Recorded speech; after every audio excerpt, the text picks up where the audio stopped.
The interview may be over, but the conversation is only just beginning. So grab a cuppa and join us in the lounge as we unpack the ideas, the stories and the moments that stirred our buckets as we explore what they might mean for our families, our children and ourselves. Welcome to Raising Kind Minds. Because your voice today becomes their voice tomorrow. What if the biggest influence on your child's well-being isn't what you teach them, but how you treat yourself when life gets difficult? Previously, we sat down with Joy Huang, therapist, certified mindful self-compassion teacher, and founding lead trainer of Highland Family Wellbeing in China. Joy shared some profound insights about parenting, conflict, self-compassion, and the pressure so many parents carry to get everything right. And what struck us most was how universal those struggles are. Different culture, different country, same human experience. In this conversation, we're reflecting on the ideas that stayed with us, the moments that challenged us, and what they might mean for parents, carers, and educators in everyday life. Including one question that really stopped us in our tracks. What if being a good enough parent is actually healthier than trying to be a perfect one? Let's explore.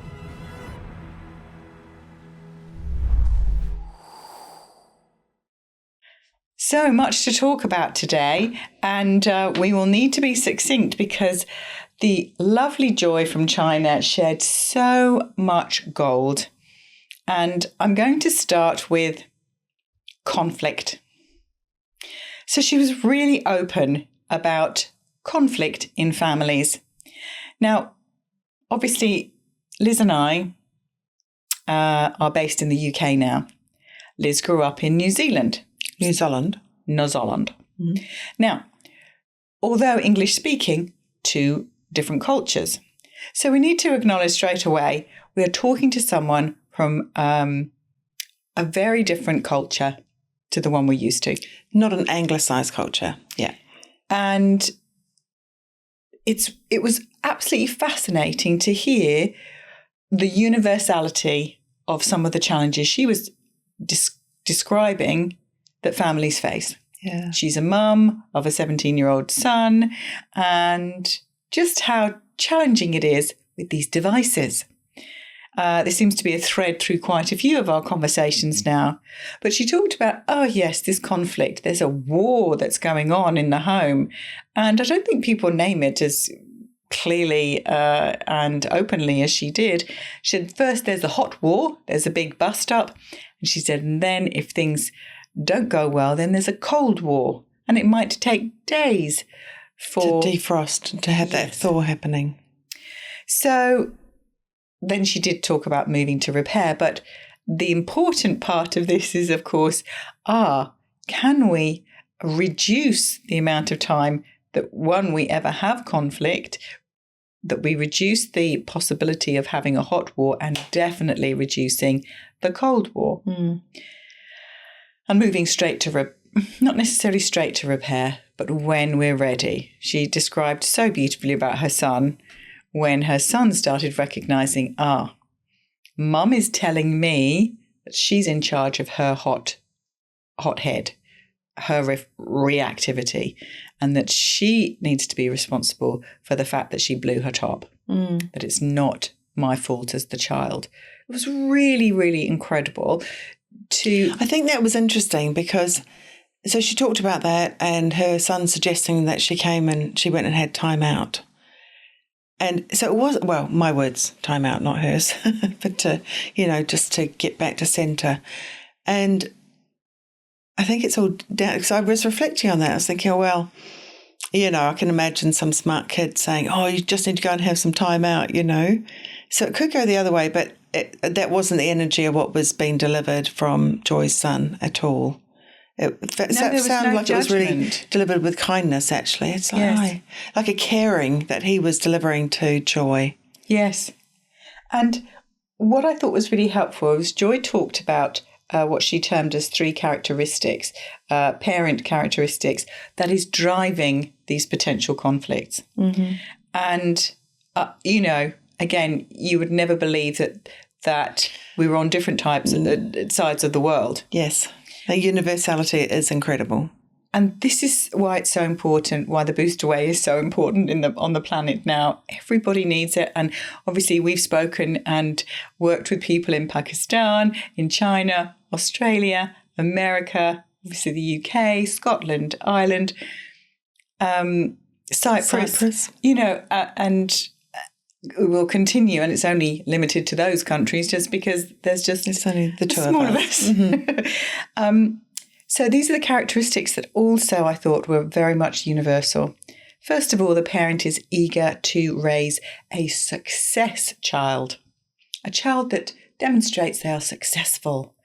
And therefore, because good intention, the parent wants that child to be successful, they are often overly strict and they focus on correction, focus on everything that the child did wrong to make improvements, not focusing on what was working, right and celebrating those things. So first of all, eager to raise, that success child. Second one, she talked about focusing on the actions, the activities, the behaviour, I would call it, rather than the child. So what did you learn at school today? What did you find most interesting? What did you do? How did you go on the exam? How was the exam? Not, did you have a lovely day? How much fun did you have? Did you have fun times with your friends and play times and things? So I thought that was really interesting. How many of you listening focus very much on what they've done rather than how they feel? And again, Joy is not waggling fingers here, and nor are we. There is definitely no judgment in Raising Kind Minds. Here we are, slow learners as parents, and we offer everything that we share very humbly because we're coming from a place of hindsight. We did not have these skills when we had young children, and this is why we're on the mission to bring the boost away to so many families, because all we hear again and again is, if only I'd known this when I was a child, if only I'd known this when I was a new mum, etc. So third characteristic is the parents are incredibly conscientious, my word, but she talked about them being hardworking. They work really hard. They're diligent was her word, diligent at work, diligent at home, diligent with the extended family, diligent with the community. And she said they don't have time for themselves. Well, it's all 100% outward facing. Mm-hmm. So looking at how, what's happening in their kids' lives, family life generally. Because I think she did also say about the 3 generations often living in that family unit, or being in that family unit. So very outward facing. Yes, and that's definitely something that we could shine a light on difference. It's quite rare now, I think, in a lot of Western cultures where there is extended family. Sometimes there's there might be a sick parent. Yes, might come and move in the home, but not normally just as a norm. Not the norm, and there may be grown-up children in the house just because they actually can't afford to live anywhere else. So there's a slight shift there, but normally we are nuclear families as opposed to extended families, which I think is, well, there's pros and cons to everything, but I think there's great value potentially in having the intergenerational learning and connection and wisdom. Yes, on a daily basis rather than... Yes, but yeah. Joy did say, actually, because of that intergenerational nature of their family setup, it can generate more conflict because grandma has a point of view of how things should be done, and grandpa, and it goes down the line. But also thinking about how we are with our own parents, and again, this is generalisations. It's not 100% of the time, but quite often you can easily go back into, this is how I be as a daughter. So therefore, unless you're very assertive with your opinions, you might well even defer to your parent rather than lead your own way. So, all of that said, difference, similarities, one of the big things that Joy named and helped us recognize what might be the driver behind it was when she was talking about use of devices. Mm-hmm. And she called it the device warfare almost. And she said this fighting about put that device down is because parents are afraid. Parents fear what will happen if they stay on those devices. And this isn't about devices, this conversation, but I thought it was really helpful when she clarified, the parents are driven by fear and shame. They don't want their child to get sucked into something and therefore not do their homework and not get good grades and not achieve what they could. Every parent wants their child to reach their potential. And I thought it was absolutely brilliant the way Joy shined a light on the fact that a lot of our decisions as parents is driven by fear. It's driven by Crusher's voice inside. You've never joined us before. Crusher is our character that represents our inner critic, our critical voice, the mean voice in our head saying, "You're a rubbish mum, you're a useless dad. Why are you letting them play those devices? You should know better. Why aren't you doing it better?" And so on and so forth. So I thought it was great that she talked about how a lot of parents that she worked with said, I try and hold on to my emotions. I try really hard and then I just lose it. I can't do anything about that. And this is where it gets really magical. I think it's brilliant. This was the thought I thought earlier. And so, do you want to dive into it? Well, I thought it was really magical because, when she's working with parents, Joy asks them, because the parent might say, well, I just exploded, they just didn't listen to me. It just so frustrating. And so she asked them the question saying, so if that child that was, you were asking to do something and they weren't doing it, maybe coming off the device or whatever else, if they were your neighbour's child, would you yell at them? If they were your boss's child, because maybe your boss has asked you to look after their child while they're away for whatever reason, well, the answer is probably not. And so it was like, why would you blow up at your own kids? What if you could take a breath, send to yourself, and then ask different questions?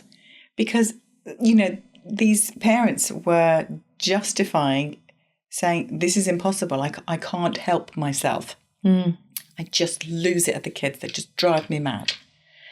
And I'm sure there's many people listening to can resonate with this. Like, yes.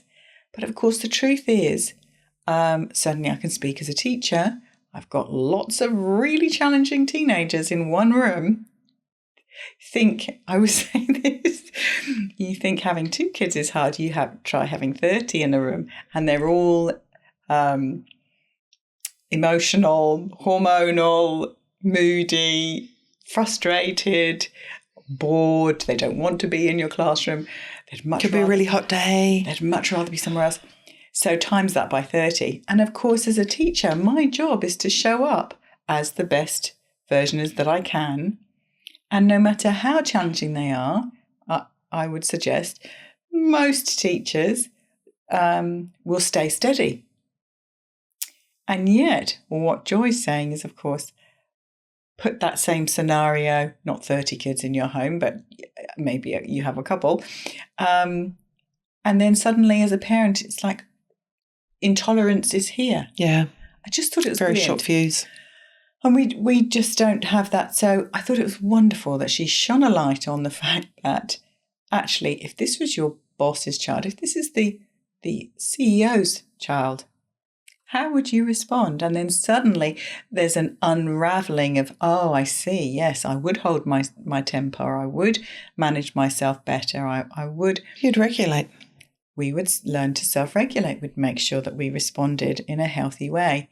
So do you want to talk us through those steps that Joy suggested we do if we find ourselves in that moment of... First and foremost, stop. Oh, right at the end. Yes. Pause. Towards the end of our conversation with Joy, we asked her, well, what 3 things would you suggest to parents? How can they begin? So the step 1 was to just stop and to just go slowly, maybe take a breath. So step 2 is we develop an inner dialogue, or an invitation to develop an inner dialogue, first by listening. So that's 2A, I suppose. And then just actually thinking about, well, what does anxiety say? What is upset saying here? So you're actually noticing, you're being mindful with your own emotions. So you're listening, and then you're also listening to that inner voice that you've got for yourself. Yes, so it's all the parents' internal machinations and emotions and problems, and that could be anything from fear to shame to anger, anxiety. Yep. Well, that's the fear, isn't it? Yeah. So can we respond to those in a kind way? Can we start relating? Well, then that's the 2B, is that you invite the wise version of ourselves. So that could effectively be our booster. Let's put my teeth in. Booster. Here's Booster. This is our compassionate voice. Compassionate, kind voice. And it could also be our wise voice. So what would the wise version of ourselves say to ourselves? And then the step 3 is stop beating ourselves up. And, so stop beating ourselves up. We can so easily fall into not good enough. And we can so easily pick up the other end of the stick. So we've been practicing maybe our self-compassion, really tending to ourselves, and then we can pick up the other end of the stick. And so she invites us... Whack ourselves with it. Repeatedly over the head. Figuratively, of course. So the step 3 is to stop beating ourselves up. What if we were good enough? What if we were, a 60% good enough mum rather than having to be 100% perfect? No, Liz. No, we need to be a 10 out of 10 mum. 10 out of 10 dad. 10 out of 10 child. 10 out of 10 student. 10 out of 10 football player, basketball player, swimmer, dancer, artist. Musician. We need to get 10 out of 10. That's all our society will allow us to be. So we were talking about, in our conversation, about measures of success, weren't we, as well? And it's so difficult because I can feel it viscerally when someone invites me to, in fact, someone did, a health professional suggested I aimed for a 2 out of 10. And I could feel my stomach turning over. It's like, no, do you not understand who I am? It needs to be 10. Well, not just you. So many of us are like that. Absolutely. We want the best. We have been brought up in a conditioning that, well, certainly with the academics and everything else, even sports day and things like that, you've got to strive for the gold medal, for the A star. And, we're now in the social media world where unless you are exceptional, you're nobody. And you are not good enough. So But she's not saying that you don't try.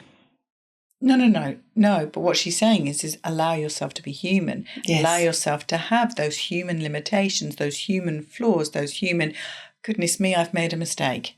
I forgot it was bake sale day. Oh my gosh. Awful. End of the world. Terrible. Worst mum in the world. Or worse still, I forgot to do the reading with my son. Whatever it is.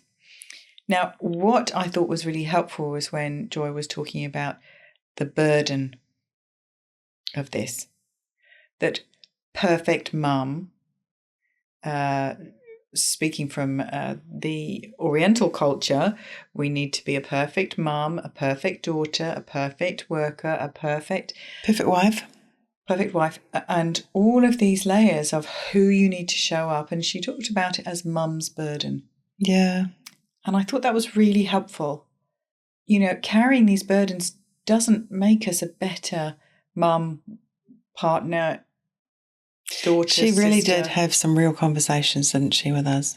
Really, really good. I would highly recommend, if you haven't seen this episode, go and take a look. The link will be in the notes, because she also stated really plainly, I need to be a perfect mum, dad, whatever,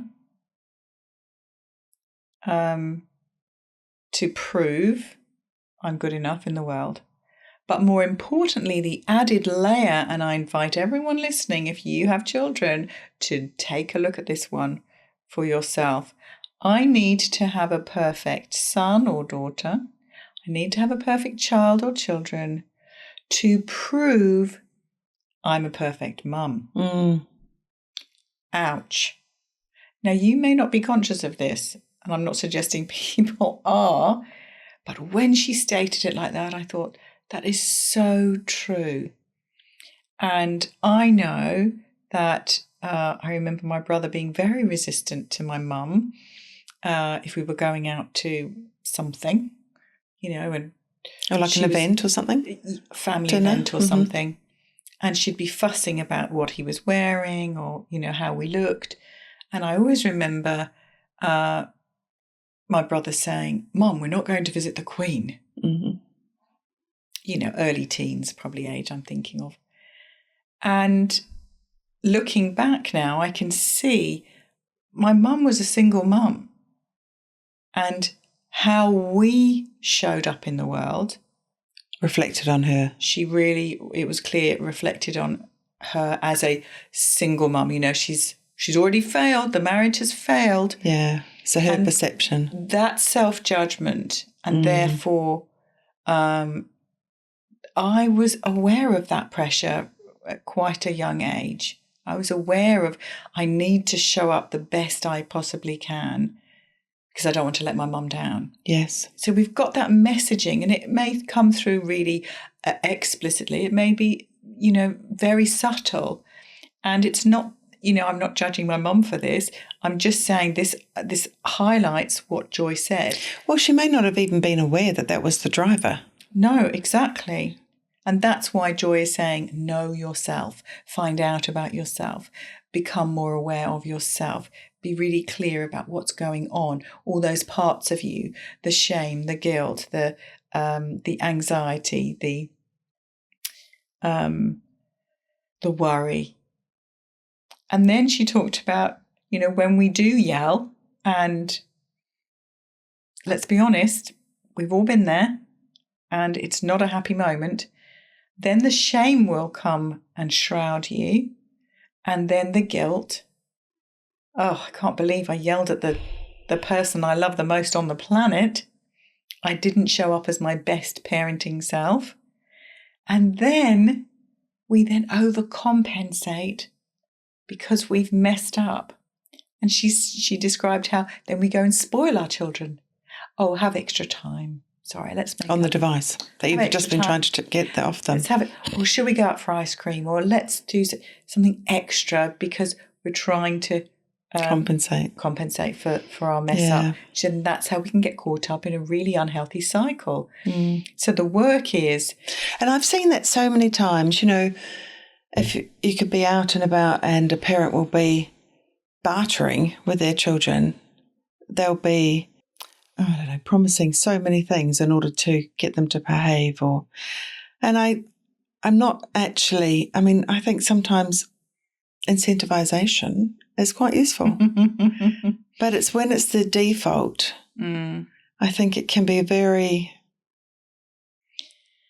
It is tricky. It is tricky. As we've said many times, or if you're new to Raising Kind Minds, we are not saying we're parenting experts here. What we are saying is we are inviting you to look at a self-compassionate parenting approach. Yes.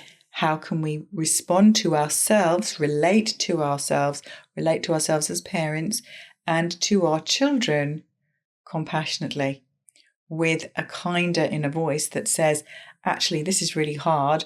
I've had a really hard day. The kids have all had hard days. It's Friday night. We're overtired. Everyone just needs a bit more space. Can we allow ourselves to be that messy human that we are? Mm-hmm. And I think Joy really, she expressed this so, so well. And one of the most important things, I don't want to finish this session without sharing, was that our kids learn by what you do, not our words. Words don't teach in the way that our actions. So when Joy described Michael, her son, saying, Mummy, I think you need a little bit of what we call time out, but you need to go and have some time away, when she'd had a moment. The only reason he was safe to say something like that was because she had shown him, I'm a more centered mum when I've had my time away. I've done my meditation. I've given myself some time. And then he learnt those skills so that when he was starting to get in a pickle, so he named, that anticipatory stress just before, as the papers and the exams are being handed out, and he started tending to himself in the way that his mum had shown him, not because she'd forced him to meditate, but because he'd seen the benefits for her. And funnily enough, I do remember Dominic, my youngest, and I'd had a moment. It obviously not been one of my most ideal moments, suboptimal parenting moment. And I remember Dominic saying to me, and both the boys would agree, and said, Mummy, I think you need to go up. Have you done your meditation today? And they were only little. I think you need to go upstairs and sit on your stool. And I thought, oh, yes, I remember this. And that's how much the children will pick up on our self-care, our actions, how we're responding to ourselves and our environment, never mind them. Yes, that parent embodiment and modelling. One of the things that I took away from my conversation with Joy was, and it's that, when we started at the beginning, when Catherine was talking about the three things with the eager parents and talking about tasks and having that outward focus on the family. So those are the three things that she's noticed with the families that she's been working with, was that when she talks about her model in her workplace, she talks about this embodiment, which is what we're just talking about, but starting with ourselves, which is, of course, what Catherine and I found was the game changer. The transformation was actually doing the inner work on ourselves. We were then able to respond differently to our parents. So when we do the work on ourselves, then we can respond differently. We react differently. We have that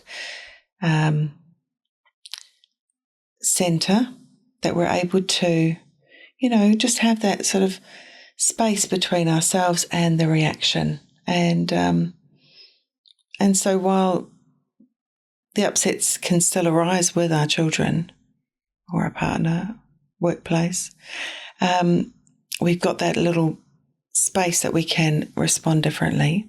And also, when we don't respond in the way that we would have liked, we've got then our self-compassion practice to bring it back home again and to tend to ourselves when we go, oh, really, you have that regret. I really wish I hadn't responded in that way. Yes.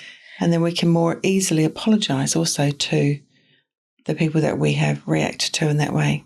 And Joy talked about our wisest self or our highest self. So that part of us that is wise, can we call upon that part? So giving ourselves that high quality love, wasn't it? High quality love, isn't that just gorgeous?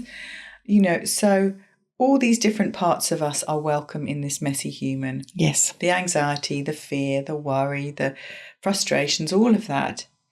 And if we give ourselves a mindful moment, a self-compassionate pause, we can return to or give ourselves an opportunity to reconnect with that wisest self, that wise self inside. And then we can respond from a wise place.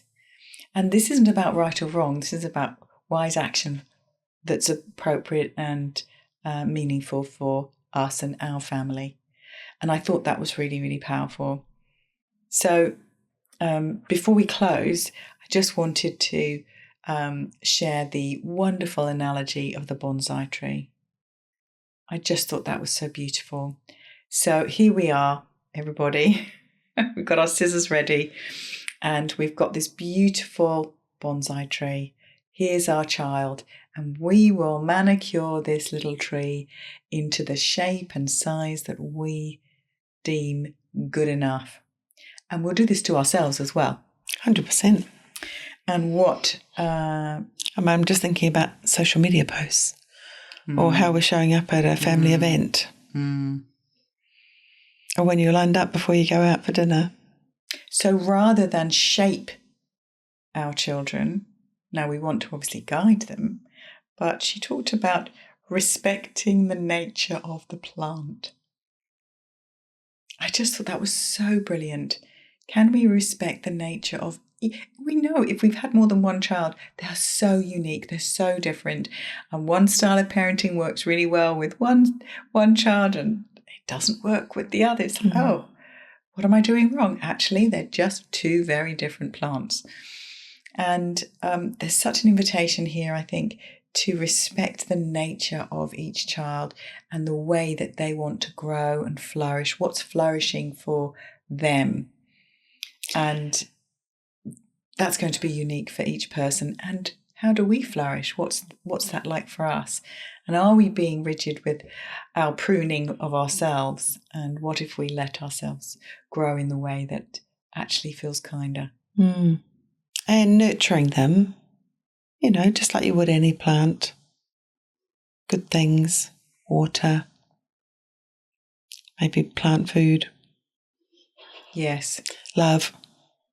Lots of love. Kind please. words. Lots of love. And I'll close with the final brilliant statement that I thought really resonated with me, because she made sure she was clear that you don't have to be better. This isn't about bettering. So better to be ourself, not our better self. So our true self, that wise self, that heart-centered self, will show up beautifully as a parent, as a daughter, as a wife, as a worker, if we allow that. So this isn't about improving ourselves and fixing ourselves and striving to be better. It's actually about letting our better self, that highest, wisest self, show up. And the only way we can do that is by connecting with ourselves more fully. Yeah, discovering who we really are. And then speaking and acting from that place.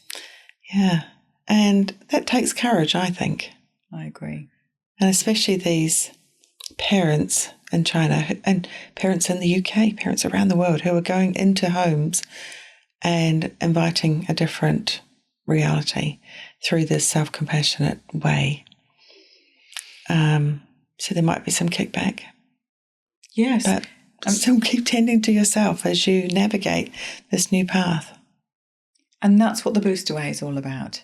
Can we bring this kind voice to ourselves as the adult in the room so that we can demonstrate this kindness to our children as they grow and learn? Now, it may come, blossom as a different flavour, a different flower on your tree, whatever. But without these skills, it's so easy to just continue to beat up on yourself. And everything that we're doing here at the Booster Ways is to help parents and children and any adult that's working with children to bring more kind responding to those difficult moments when we fail, when we mess up, when we make mistakes, when we fall down publicly and feel like a buffoon. Can we get ourselves up, pick ourselves up with compassion and kindness and not let that ruin our life? Because that's actually what's going to happen. It will stick to us like Velcro if we're not careful. And the other thing about the Boost Away that I really love is that we are inviting children, families, to learn self-compassion without having to be taught it. So we're learning through reading a book or doing some colouring in and having some conversations. Playing. Well, or, Joy even talked about being a good detective. And of course, we've got my inner detective journal. So that was fun. Yes, and having those curious work. Conversations and also, playing a card game. So things where children don't feel like they're learning, but they're just playing. Being lectured to. Exactly. You don't want to feel like you're in school when you're doing the Boost Away. You want it to be fun, enjoyable. It is. All right. Well, I think we're probably... It was so wonderful to speak with Joy. I thoroughly enjoyed it. Yes, I really did too.